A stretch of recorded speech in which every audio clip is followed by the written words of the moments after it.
Hi, everybody. This is one more episode of Conversations with Dr. Cybersecurity. And today I have another slate of wonderful guests. First, I have my very good friend, a distinguished Toastmaster and the District 18 champion of public speaking, Alka Bromiley. So, Alka, why don't you introduce yourself and tell us a little bit about you? Hi, everyone. Mansur just introduced me as Alka Bromiley. I consider myself as a global jet setter. I was born in Mombasa in Kenya, raised in Leicestershire in England. I've lived in Cyprus and 7 years in Dubai, and here I am in Annapolis, Maryland. I'm also Indian, so as you can see, I'm slightly confused. I'm sure you are with my diverse background.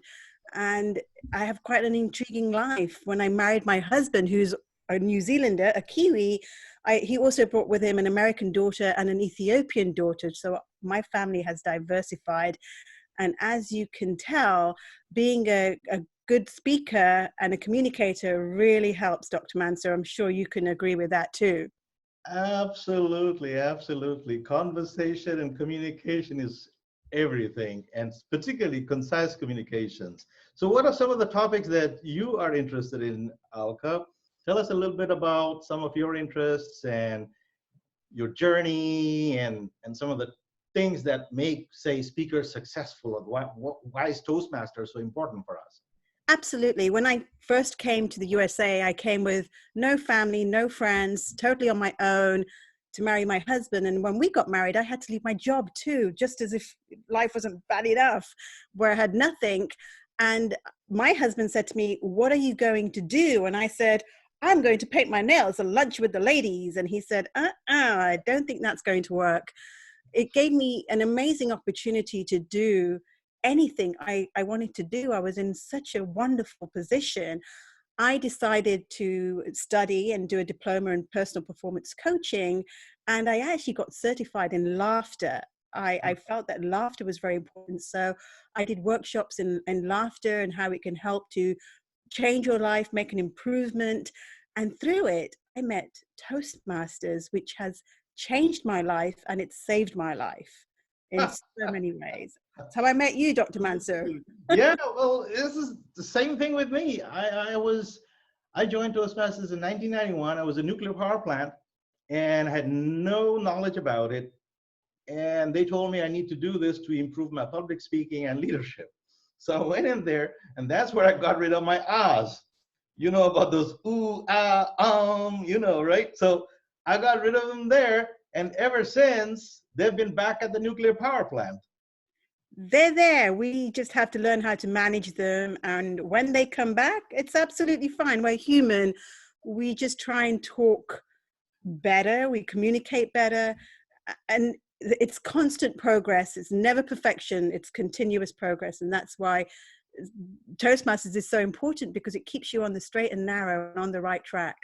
And what about the performance aspect of it, right? I mean, we're almost always performing too, right? Public speaking is also about a performance. I mean, what do you think about that, those aspects? It is, and that segues very nicely into our online communications now. Before, I was going to a meeting, as you were, Mansur, maybe a couple of times every month, Right. where we'd be standing up in front of an audience and delivering a 5 to 7 minute speech, performing our hands, our gestures, our body language, listening to audiences' reactions. Do we make them laugh? Do we make them cry?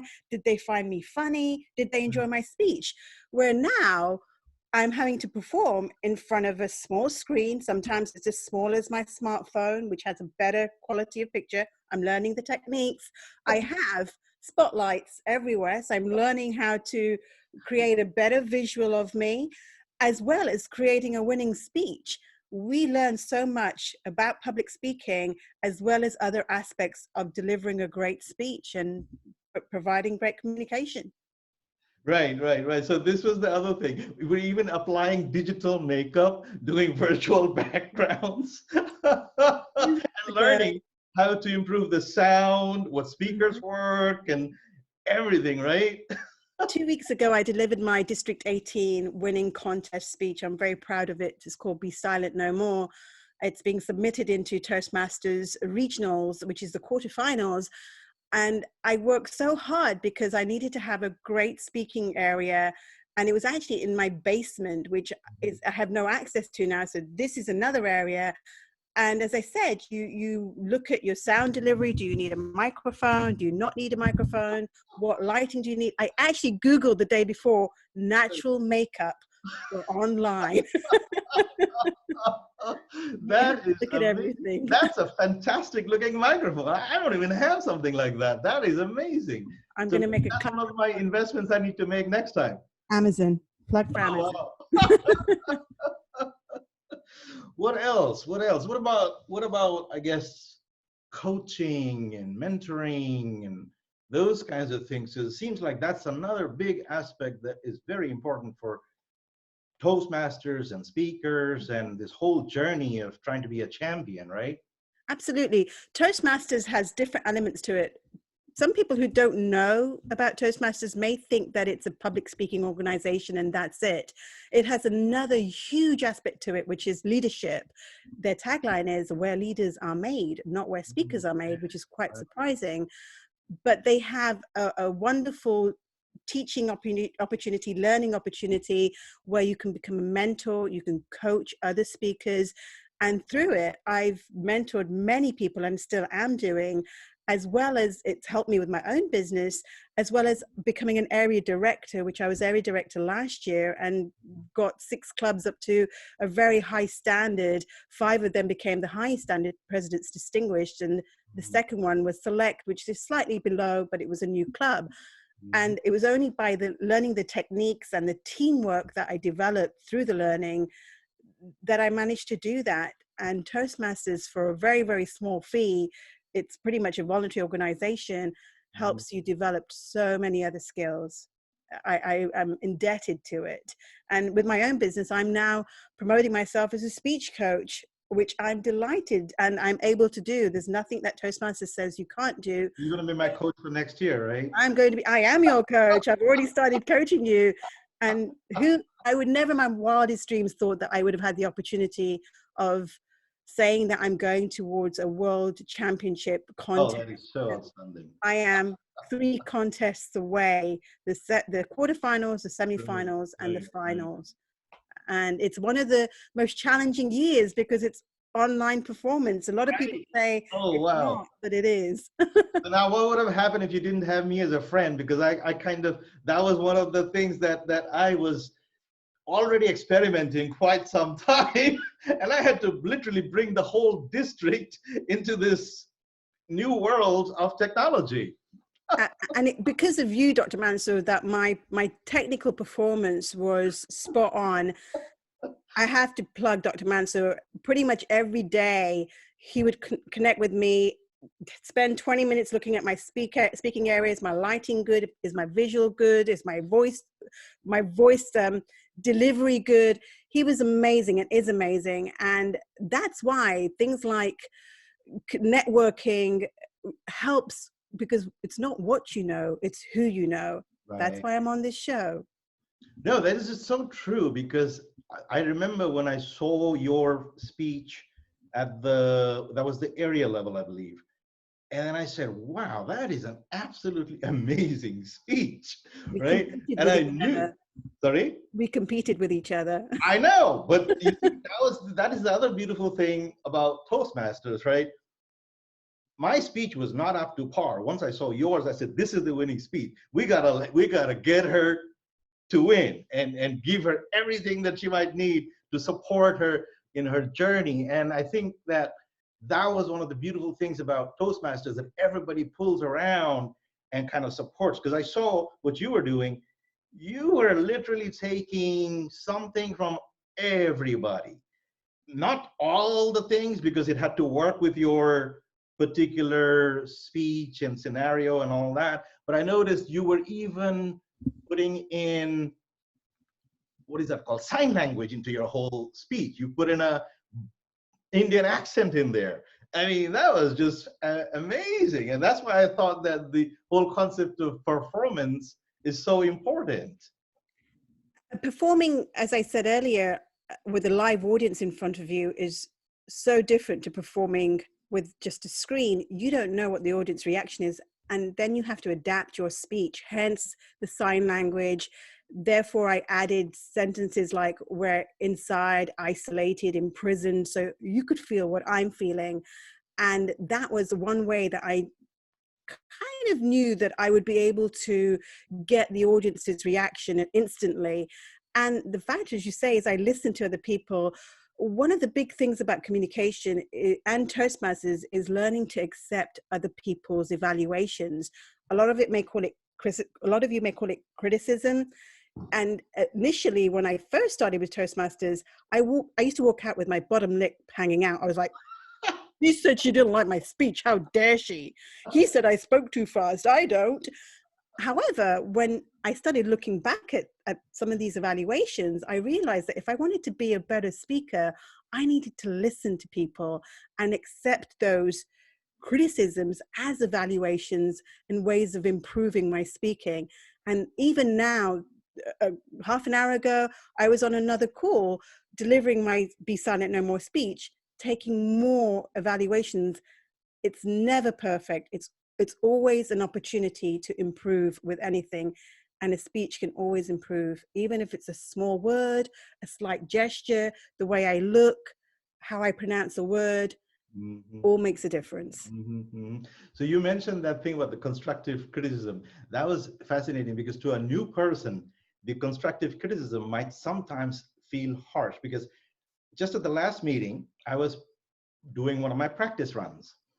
And my evaluator basically said, Mansur, that was just not at the international speech contest level. Now, there was a new guest in the audience, and she immediately said, wow, that's pretty harsh. But to me, it wasn't harsh at all. That was the constructive criticism, direct and accurate, that I needed, because too much fluff is not going to get me anywhere. It has to be the honest truth and nothing but the truth, because we're all trying to improve, right?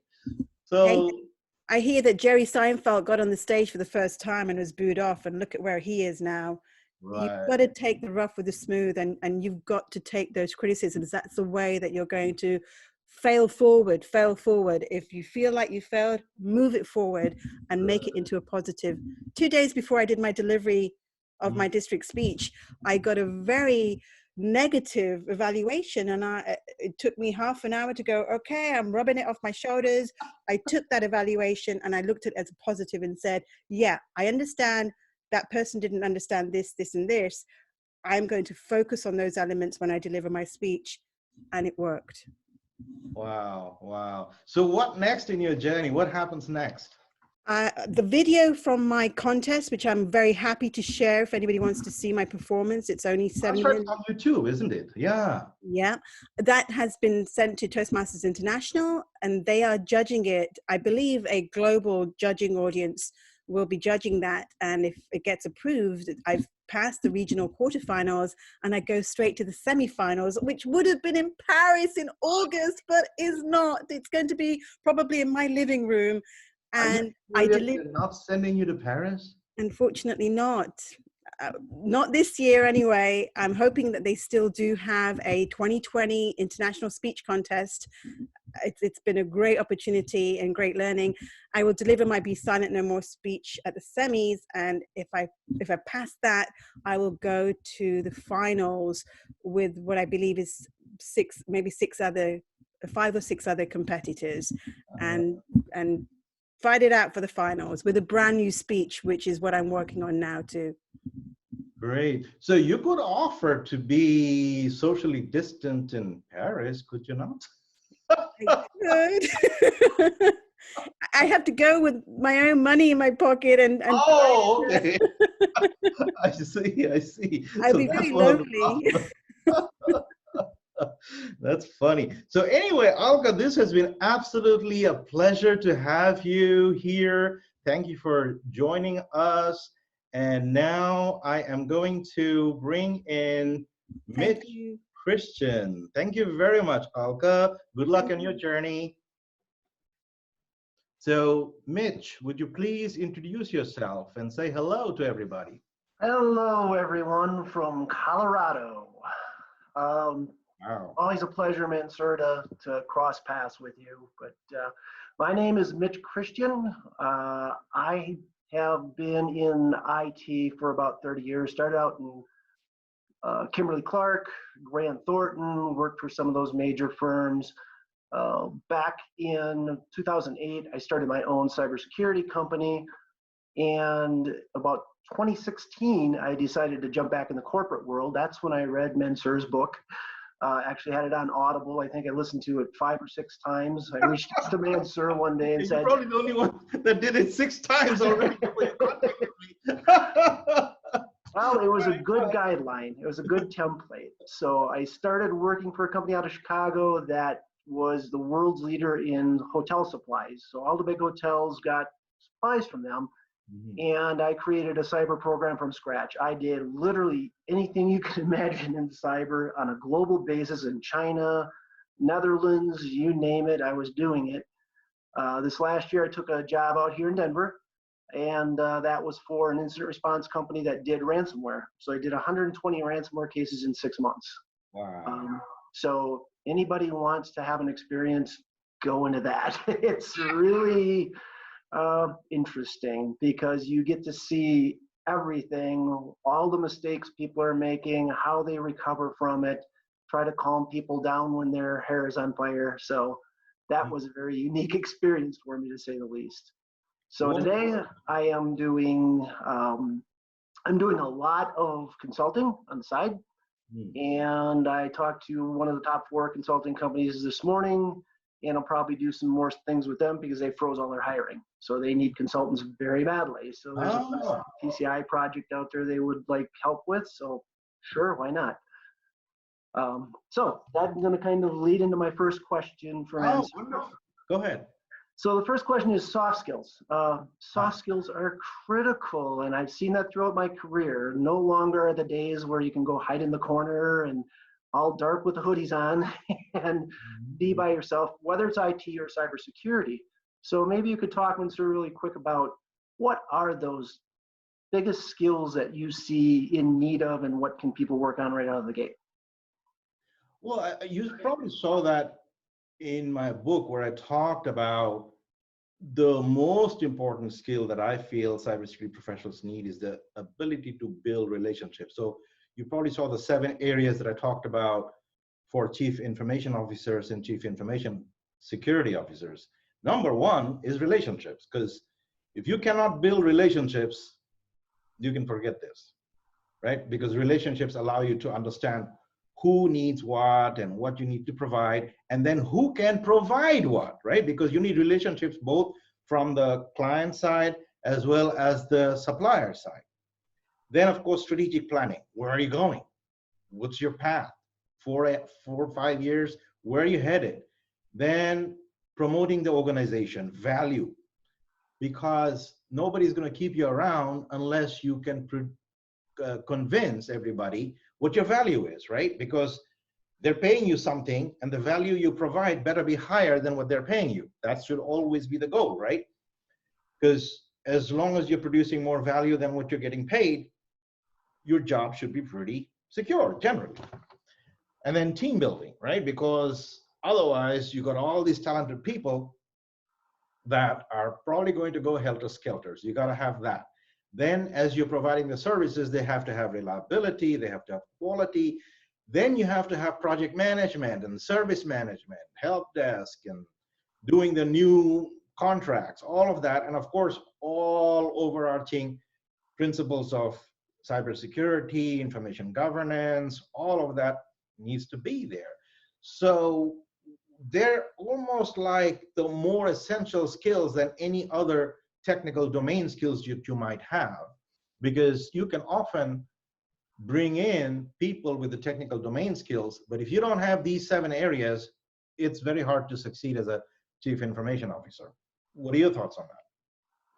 Yeah, and you know, I saw that time and time again. One of the last positions I held, right away, I got very cozy with the legal department.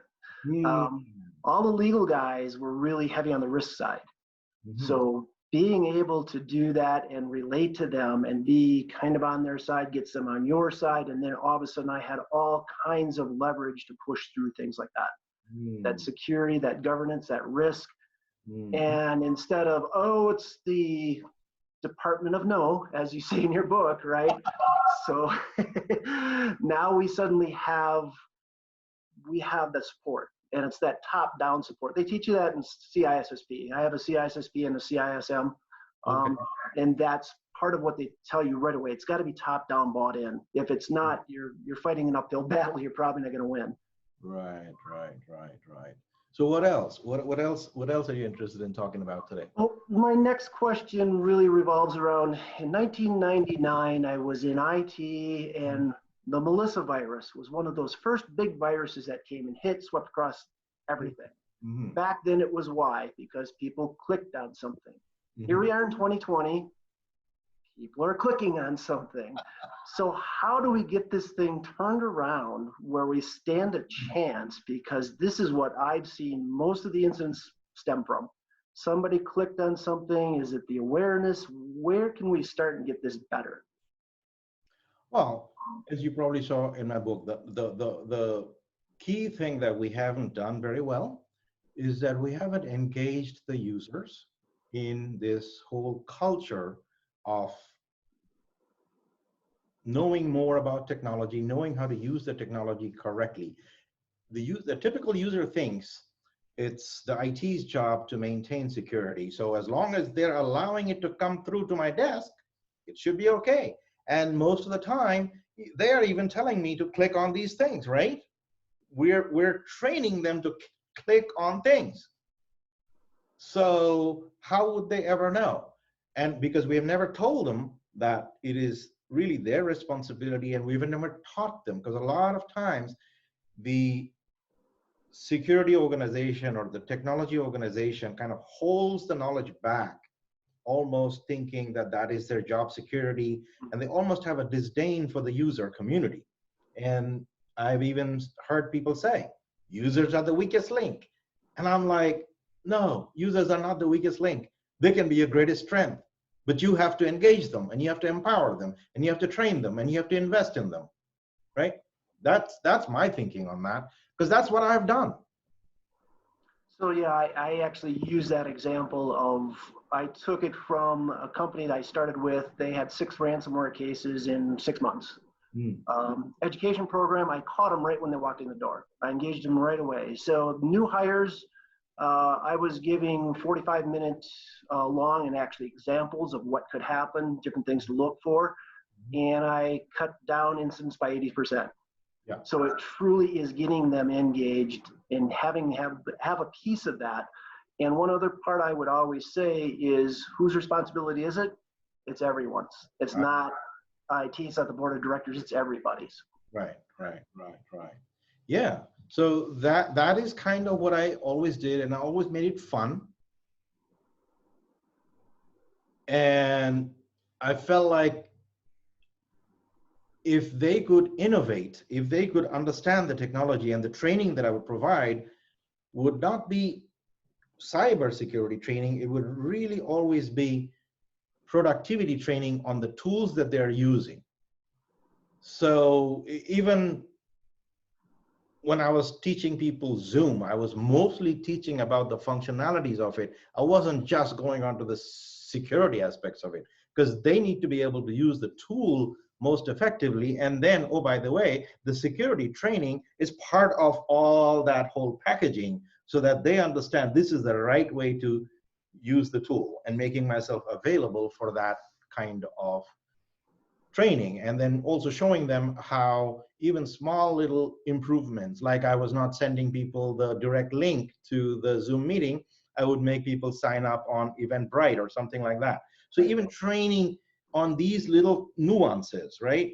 Because I can't just tell people don't click on links. I have to educate them. They have to be able to understand what is a good link, what is not. And furthermore, technologically, it is also possible to keep all those bad links out, right? There are technology that is available that can make the links safe, and if unsafe links are there, they're already removed and things like that. I mean, I stopped being a practicing CIO almost 7 years ago. So even then, we used to strip out those things, so they couldn't just click on a link without actually seeing where they're gonna go. So I think that is kind of important. Also, we need to have technological solutions, but also user training.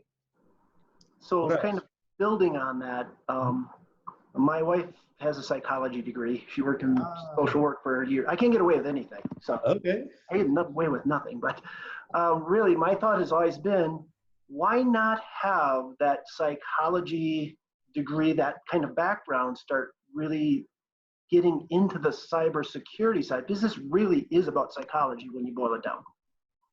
Yeah, actually, that is true, because you saw a chapter in my book about the amygdala hijack condition, right? That is all about psychology, right? Because what are these phishing emails all about? To get you emotional about something, scared about something, fear, urgency, danger, something like that, so that at that point you stop thinking rationally and you say, oh, what happened? You owe this IRS something. That's what they're trying to do with any kind of scam call or anything like that, right? So we have to train people to recognize that, hey, as human beings, we have this little thing called the amygdala in our brain back there, and that thing can trigger all kinds of irrational behavior and actions. But that amygdala can be trained. As a matter of fact, the only way to kind of train that amygdala is to remove the stimulus. So it actually happened to me. The day I recognized that thing, I had just received an email and I was about to do something stupid when I suddenly realized, I said, why am I even thinking this way? I'm a cybersecurity professional. Why am I thinking this way? Amygdala hijack. So I just walked away from my desk. Guess what? As soon as you walk away from the stimulus, the whole chemical reaction subsides, right? And all of a sudden, you're no longer under that amygdala hijack condition. So one of the things that we have always trained people, and this is something that I used in my own training of people, is I told them, look, anytime you have this kind of a reaction or an email or something, just take a walk, talk to somebody about it, even if it's not an IT person, talk to a neighbor, because you will remove yourself from the stimulus and immediately start to think rationally. Your thoughts on that? Yeah, I totally agree with that. So that was kind of that conditioning, and that kind of leads into my next question actually perfectly, is creating that culture.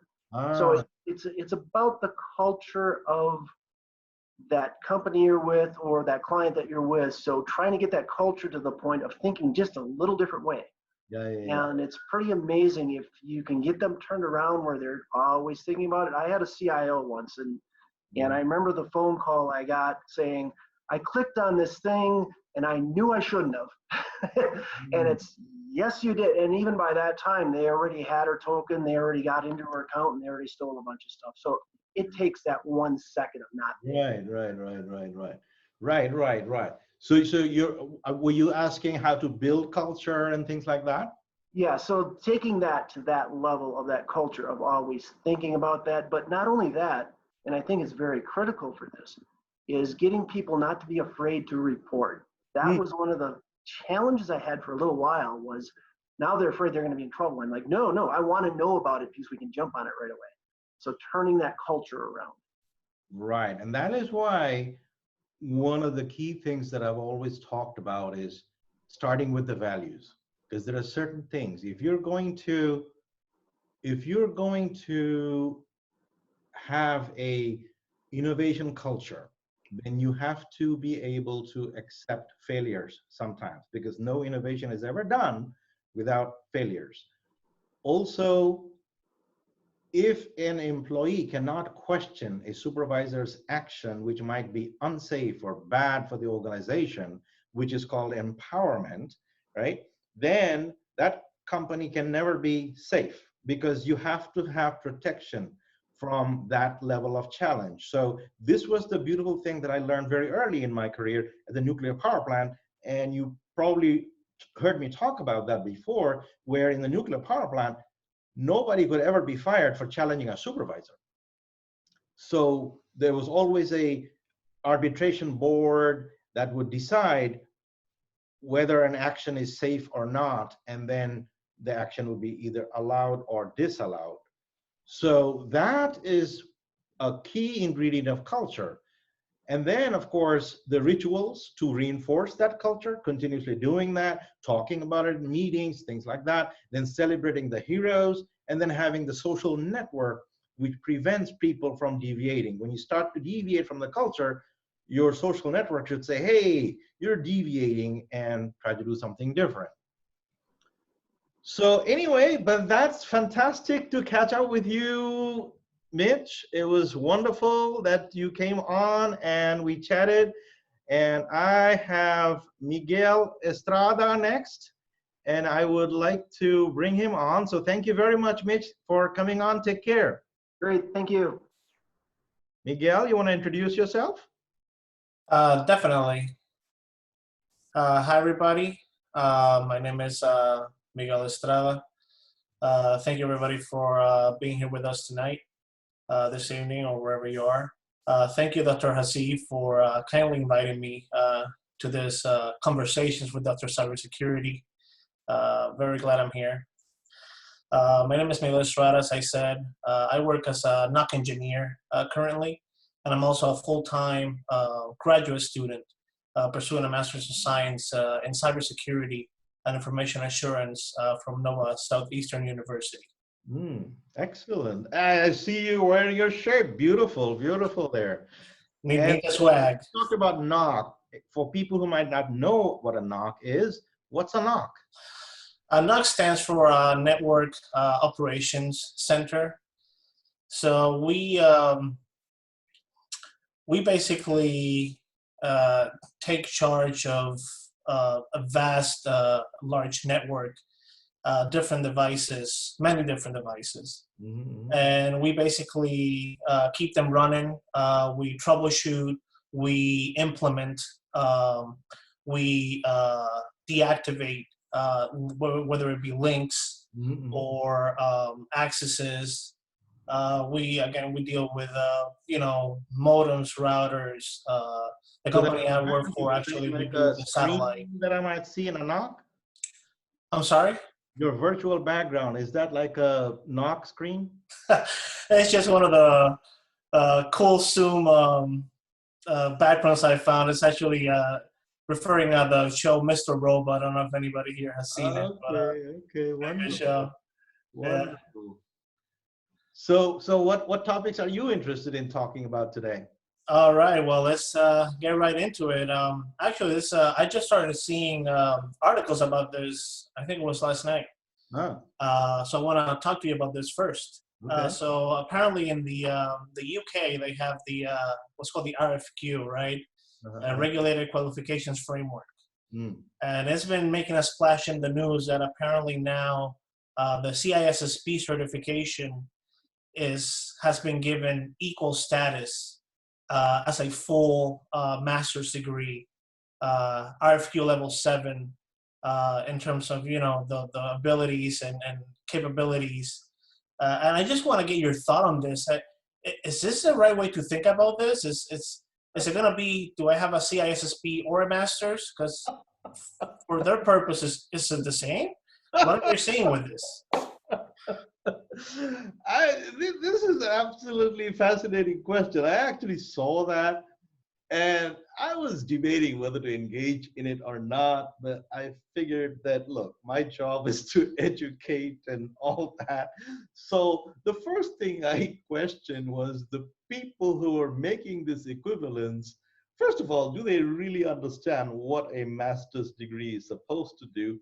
And then, second of all, do they really understand what this certified information systems security professional is? So let's talk about the differences. First difference, a master's degree never expires. That should tell you something, right?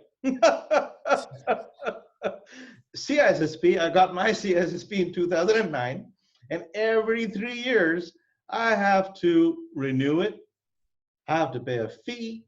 I have to go and prove that I did all this continuing professional education and things like that, etc., etc. Otherwise, it will expire. But what does a master's degree do? Master's degree essentially changes your brain forever. Every academic program, provided it's a solid academic program, is supposed to do that. Because what it's supposed to do is help your brain start to operate at a different level. Bachelor's degree, basics of a lot of things. In a bachelor's degree, it's very, very broad. That's why it takes 4 years. You do a lot of things because the human brain has multiple parts and different part is used for different things. And that's why the more parts you engage and more things you learn, the more parts of your brain you would use. Master's degree is a little bit more specialized. You start to become a leader in a smaller slice of space. So, for example, when I was doing my master's degree, I was doing a master's degree in political science, and my field was international relations. So I was doing that slice.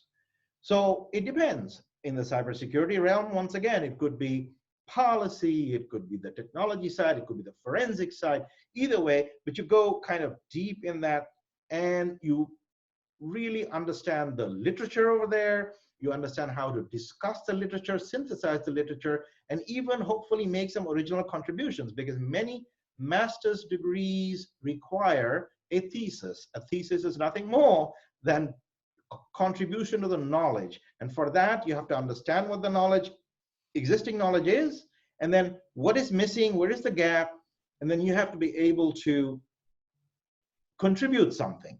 Similar to doctoral degrees in a bigger scale. So master's degree is a smaller scale.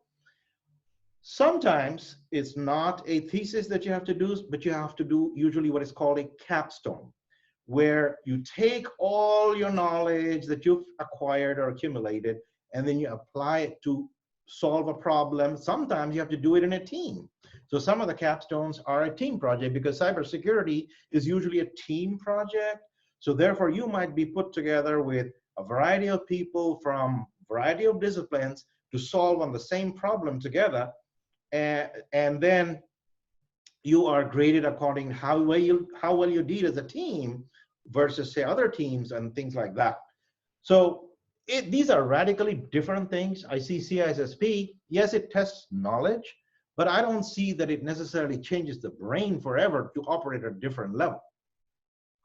To me, it's almost like a admission test to something. Yeah, definitely. To me, it seems like it's apples to oranges, right? And there's this constant eternal debate about certification versus school. Well, I say, get both or get neither. It's just be good and do your due diligence and just work hard and get the right knowledge. And I love a quote that you say. The right knowledge will beat the wrong experience every day. I love it. Right. Yeah, I love that. Yes, that is one of the things that I've taught all my graduates and students, because they're often denigrated when they go out to get a job. They say, "Why should I hire you? You have no experience." And I told them, okay, as soon as they say that, you tell them, the right knowledge beats the wrong experience any day. And then they will probably stare at you, right? Yeah. I said, after you say this, pause for a few seconds, watch the reaction. And if you still don't get any reaction, or they're still kind of questioning you, then follow up with, if the experienced people were doing it right, would we have all these problems? I'm the person who can fix it for you. That usually gets them the job. Well, I'm going to tell you, I'm going to steal that if I need to ever use it. Absolutely. I'm going to use that. Why not? It's true. It is. Think about a bus driver driving an airplane without a flying license. How dangerous would that be? Oh, yeah. So that is why the right knowledge is so important. This is something that I've told everybody. One of the biggest problems that you have probably heard me rail about, which is that why are CFOs often making cybersecurity and IT strategy? Right? Yeah. Are they qualified to do that? Oh, wow. Well, let me transition into our next topic here. I don't want to run out of time. So I saw a picture of you, of a younger Dr. Hasib. Okay. Let's say it that way. And this was in LinkedIn, in which you talk about your experience a little bit of building a 2500 highly fault-tolerant node enterprise network. Of course, as a NOC engineer, I'm interested in all that. So I would want you to tell us a little bit more about your experience, and also tell us, how do you think your experience will be different with today's technology? Okay. I don't think the technology makes the difference. So this is the amazing thing. In a way, my economics and political science background helped me in that particular job, because at that time, the governance, what the governance environment is even supposed to look like, nobody knew. I didn't know it myself. But I looked at how a political organization works. And I said, they create grassroots linkages with the community that they have to serve. So here I am supposed to set up the governance environment for 2,500 nuclear power plant people, all of whom are experts in their own right, in their own field. So how do I, first of all, create trust and linkages with them? Because I'm an IT guy, right? I'm an outsider. And on top of that, I was a brand new kid on that campus. I was barely 30 years old. Well, so I looked at how a political organization works. So what I did was I went, again, relationships. I talked about that with Mitch, that the whole thing about relationships. So I went throughout the plan, there are about 100 business units, because the 2,500 people were divided into about 100 business units. So I met with those supervisors and asked them, would they be willing to give me one of their people, say 4 hours or 8 hours per week, so that I could train them on the network and what we were building, and then they in turn would train their people. And we figured that way they would become in those days, we used to call them like the network champions or local area network coordinators, etc. But today I would call them cybersecurity champions. But they were trained heavily by us. We even gave them certificates. They could put them up in the cubicle, made them feel good, and we would bring them up every month and give them more and more and more training. That is what created that linkage, the trust. Therefore, now, because they trust us, and now they see that we are actually making their units productive and innovative, we became like business partners, because my job wasn't just to implement the technology. My job was to make that nuclear power plant successful, number one, and also get off the watch list. So the biggest reason the nuclear power plant was on the watch list was because of a lack of information governance. They had all this documents, but they couldn't find anything because it was not in electronic form or searchable. So that project, that was my primary goal.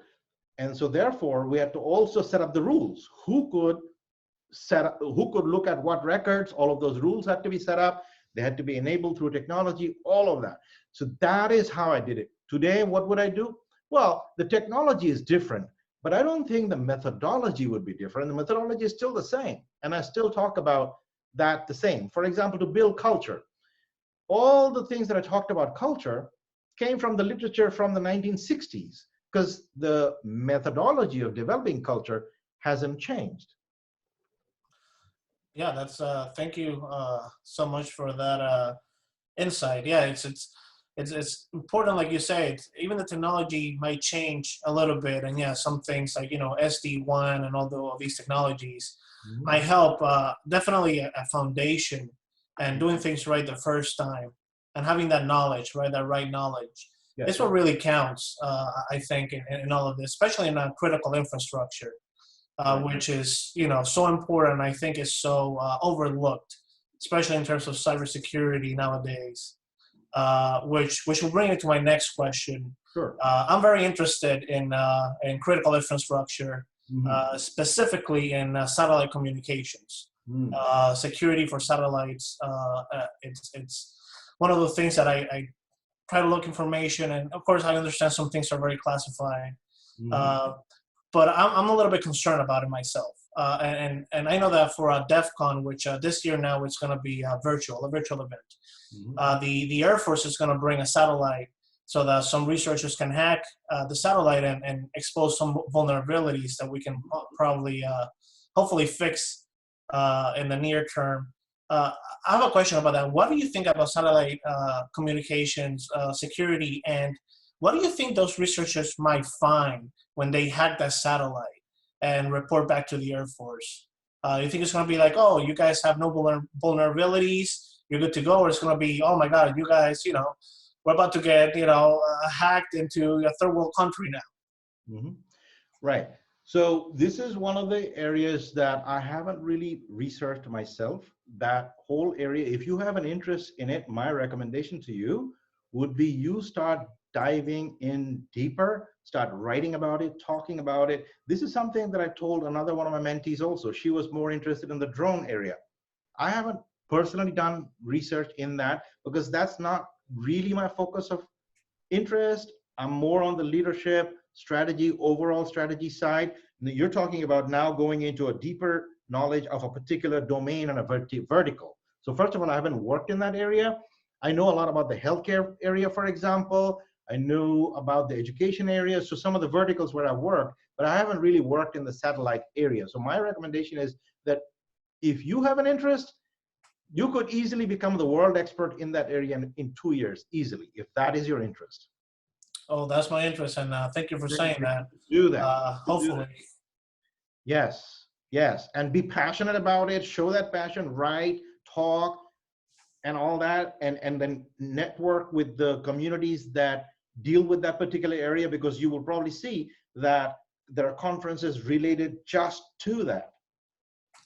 Yeah, that's why I'm excited to see that presentation. Hopefully it'll still happen. They said it was going to happen at DEF CON this year. I'll log in virtually and start watching them. I mean, I'm working with some of those researchers and other Air Force people, and build the relationships that way. Excellent.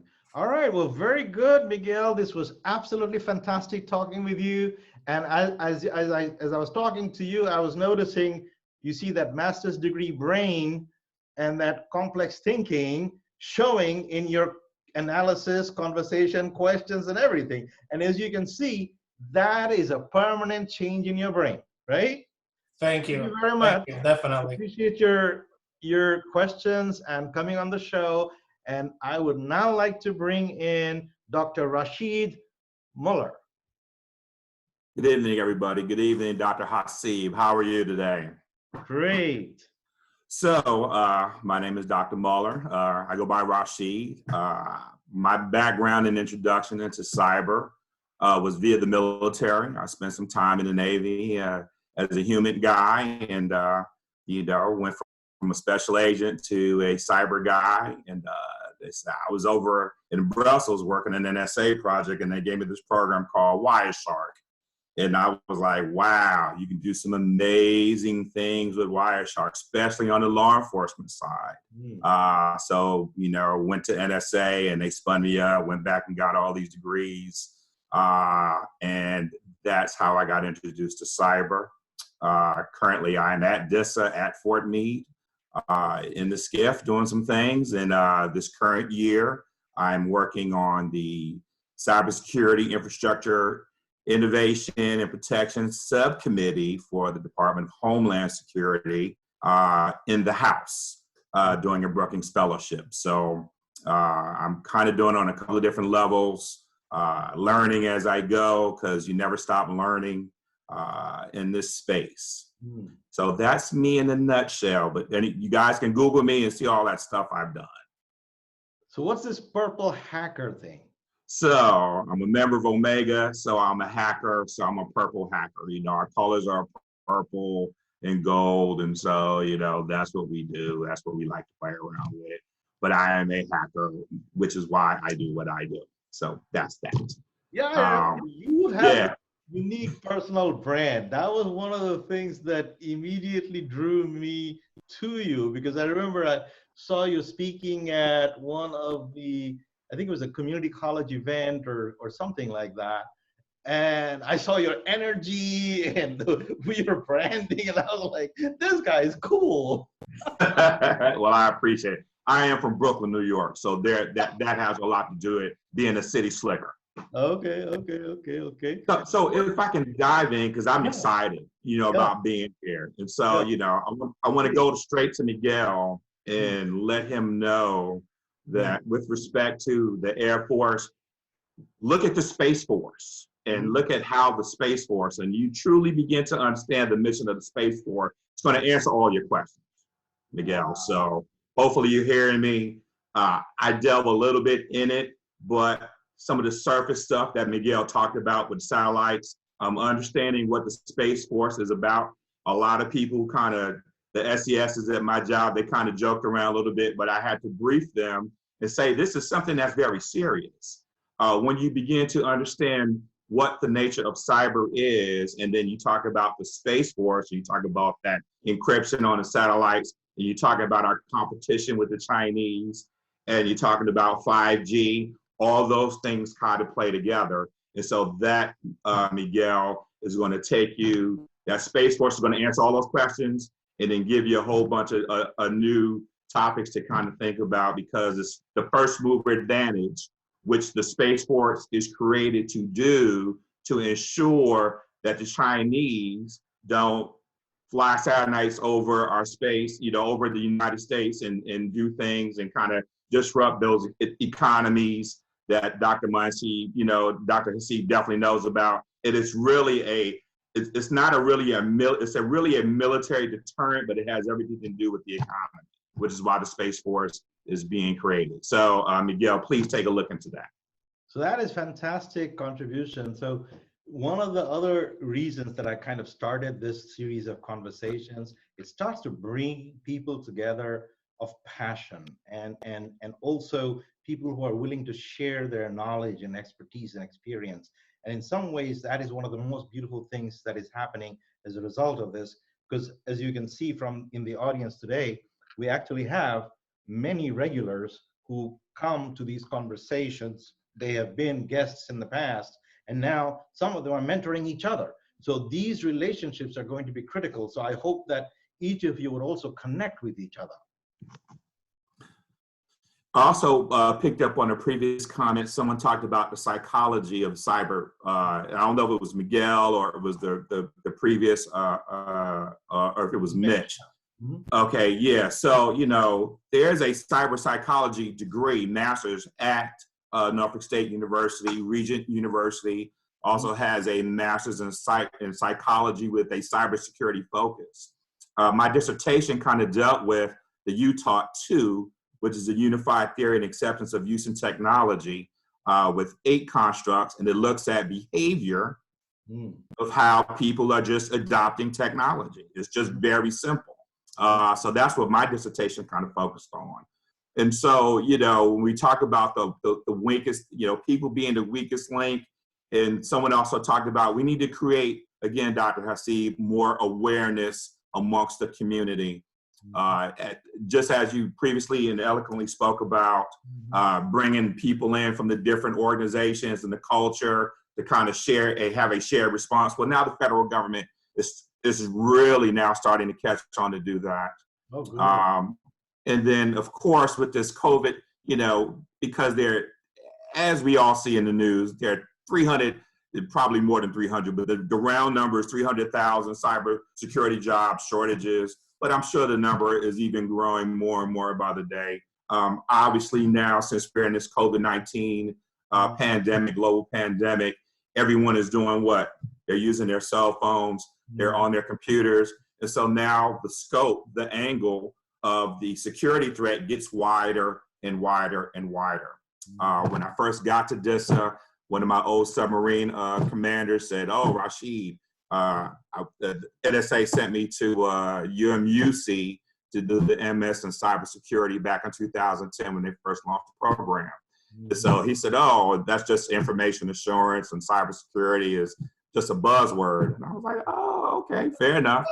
But lo and behold, you know, he called me about 3 weeks ago and said, hey, you know, I hope you're still doing it because, you know, there's a whole, now he's retired, but there's a whole lot of money to be made. And I was like, yes, trust and believe that I'm raking in some dough, you know, teaching these courses virtually, online, doing consulting with friends and family and things of that nature. So that is this field is growing by, I can't even find a word. It's just growing exponentially, and it's not going to stop.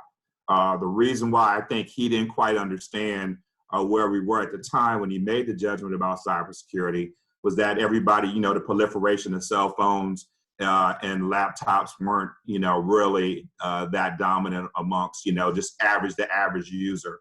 But now everybody has a social profile, a professional profile on LinkedIn. All the phones are built in with Facebook.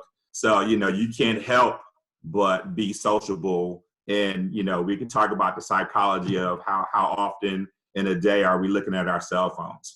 Or you go to a restaurant and you see people on their cell phones and not actually, you know, they're eating with a fork in one hand and a cell phone and doing multitasking and doing a whole bunch of different things.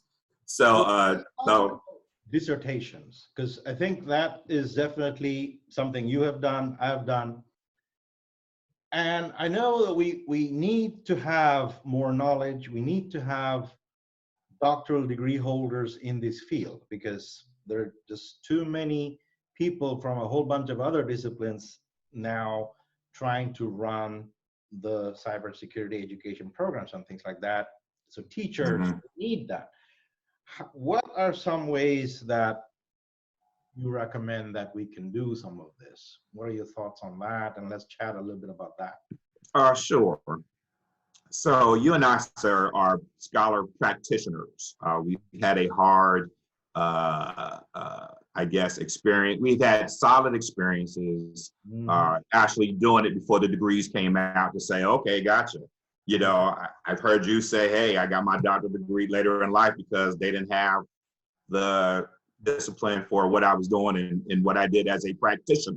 The same here for me. It's just the same way. I just, you know, computer science is not cybersecurity. Right.